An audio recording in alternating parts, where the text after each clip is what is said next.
All right, so I'm gonna have to replace a new sensor here tonight, and I wanted to run you guys through what I've been doing as far as an experiment. And as you guys can see, I woke up this morning and I am at 102. Very important to say about using a continuous glucose monitor, because if I didn't have one and I woke up and checked myself right here, I would say, hey, everything's fine. I'm at 95 milligrams per deciliter. But that's not the case. Actually, my blood sugars have been high, and I've been doing this on purpose, and I want to show you guys how I'm going to get my blood sugars back down low. Waking up with the blood sugars of 103, as you can see here, 102, that's pre-diabetes levels right there. But it always wasn't that way with me. I'll show you how I've been self-inducing this. By the way, I've only got 4 hours of sleep last night, so I'm kind of out of it. But it wasn't always like this. I just want to show you guys. Let me take you guys back to the beginning and show you guys what my blood sugars look like regularly when I'm not trying to induce myself with extra sugars to make a show here for you guys.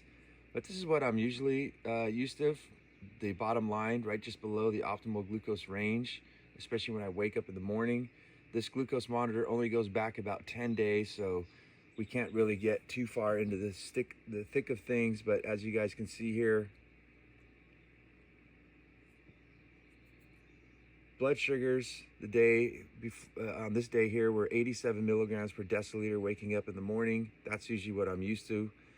And I'll show you the culprit, doing some experimentation there to pop my blood sugars up. Dinner time is a smoothie.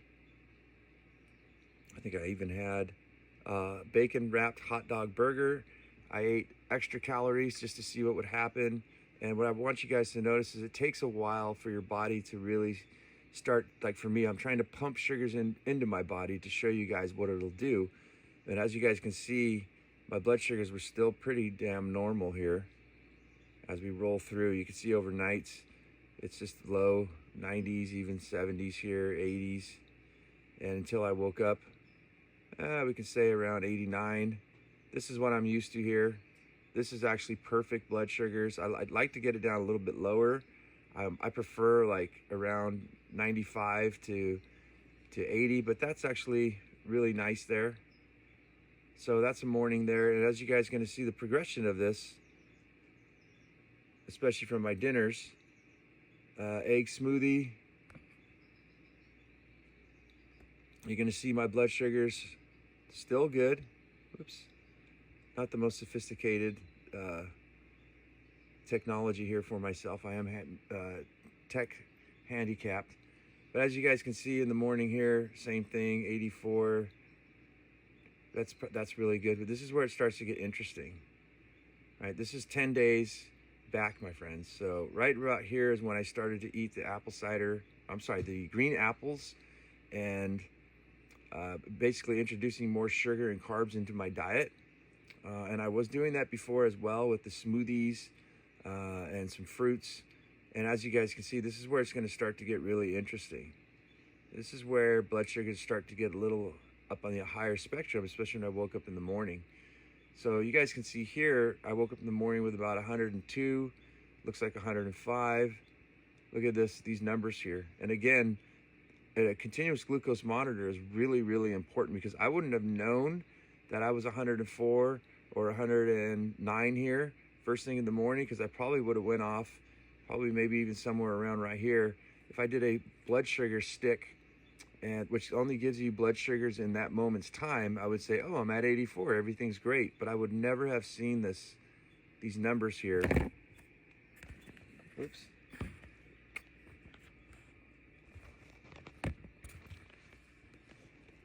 I'm gonna have to hold this thing.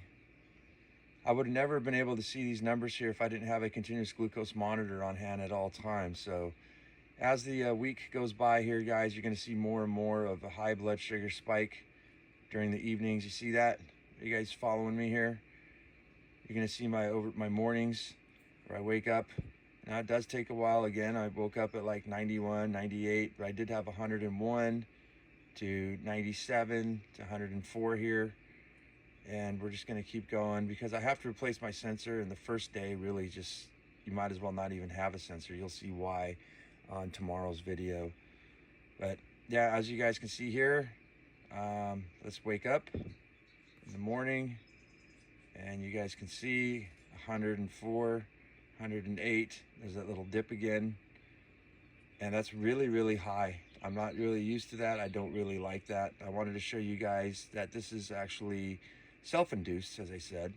Large compression dip, I've talked about those before. That's just me laying on the sensor. But yeah, you can see pretty much for the past week, I've been waking up with blood sugars over 100 milligrams per deciliter and staying up pretty high.